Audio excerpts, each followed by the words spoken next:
When you look back through the history of Westeros, there is one king who stands out the most, who seems to exemplify the darker traits of Targaryens. This king is none other than Maegor the Cruel. The question I want to ask in this video is twofold. Was Maegor truly deserving of the title forever associated with his name? And if the early Targaryen rule is shown in the spin-off show House of the Dragon, how would they portray Maegor? Before we break down Maegor's actions as king, and if they make him deserving of the title he possesses, it's important to talk about why I think this may be a valid question. Much of the information we have about Maegor comes from two key sources, Fire and Blood and the World of Ice and Fire. In lore, this book is written by Archmaester Galdane of the Citadel in Old Town, who takes written sources of the time to tell the history of the Targaryens. Now, there are two key things to consider when thinking about this fact: the bias of Galdane himself, and the bias of the sources he is using, more so the second. Much like in real world history, history is written by the victors. Events are often manipulated in such a way to paint the good guys as good and the bad guys as bad, with very little room for a grey area. Plus, we know the main book series uses the concept of an unreliable narrator, where just because a character sees something, remembers something, or does something, it does not necessarily mean it is true. The same idea can be applied to the sources used in Fire and Blood and even Galdane himself. So, considering this concept of bias, how accurate is the picture painted of Maegor in reality, when everyone whose accounts of him mostly fought for the other side? For Prince Aegon or the Faith, there are some facts about Maegor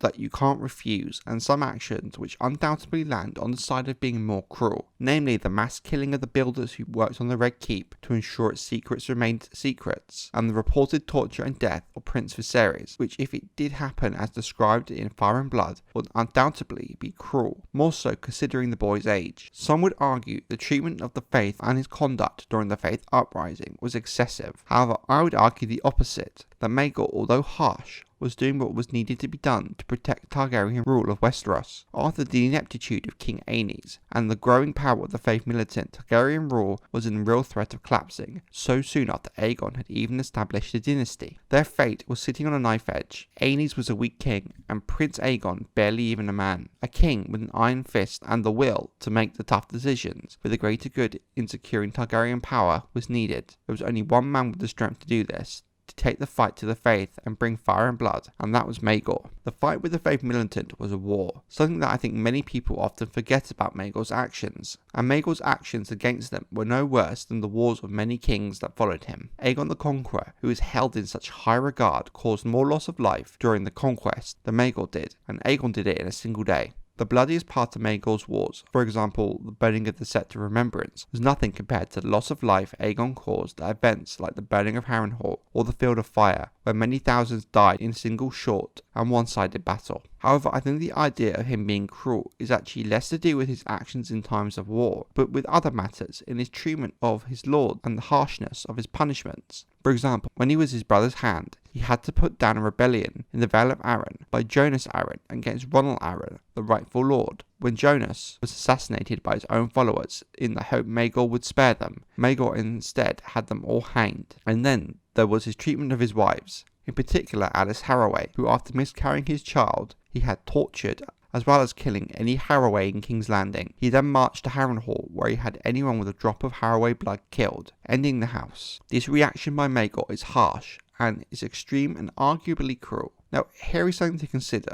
Maegor's third wife, Tyanna, had told Maegor that his wife had been having an affair with many different men in the hopes of getting pregnant. Now, Maegor's actions are still very extreme, but it does show he was manipulated into making these rash actions by people he trusted. Perhaps without Tyanna's encouragement, Maegor would have dealt with the situation differently. His mother Visenya also seemed to be a negative influence on him, with her actively encouraging some of his behaviours, such as the mass burning of holdfasts. But like with Maegor, I get the sense that Visenya knew the danger the Targaryens were in and did what she felt needed to be done to secure rule. So, taking all this into consideration, did Maegor deserve to be called the Cruel? Like lots of George R. R. Martin's characters, in my opinion, it is sort of a grey area. I think his cruelness has definitely been exaggerated in the classic case of history being written by the victors, and I do think the Faith and Citadel actively exacerbated his reputation. I also think he was manipulated into harsh actions by people around him, people he trusted, more so with Tyanna, who manipulated him into paranoia, unable to trust anyone. I don't think his actions at war make him cruel. I don't necessarily think the harsh treatment of rebel lords does either, but such cases as the extinction of House Harroway are what stands out in history and are cruel despite him being manipulated. Something I picked up on is once Visenya died, Maegor's actions became more and more extreme. Yes, she did encourage him to take action, such as the burning of Holdfast, but it also kind of appears that Visenya was the person controlling his worst instincts. Now she was gone, there was no one there to stop him or tell him no. This is the angle I'd expect them to go with in House of the Dragon, if they do this part of Targaryen history, with Maegor kind of a mix between Tywin and Stannis, the strength and ruthlessness of Tywin, but all the flaws of Stannis that allow him to be easily manipulated. I think they will also make him closer to his brother, with them having a good relationship. Some of Maegor's actions before he was king could be explained to him trying to protect his brother. For example, his actions in the Vale. It would make Aenys exiling Maegor much more of a poignant moment. It would also make Maegor claiming the throne a sort of betrayal of his brother. Seeing Maegor slowly be manipulated by people such as Tyanna would also add a lot of political intrigue to the show,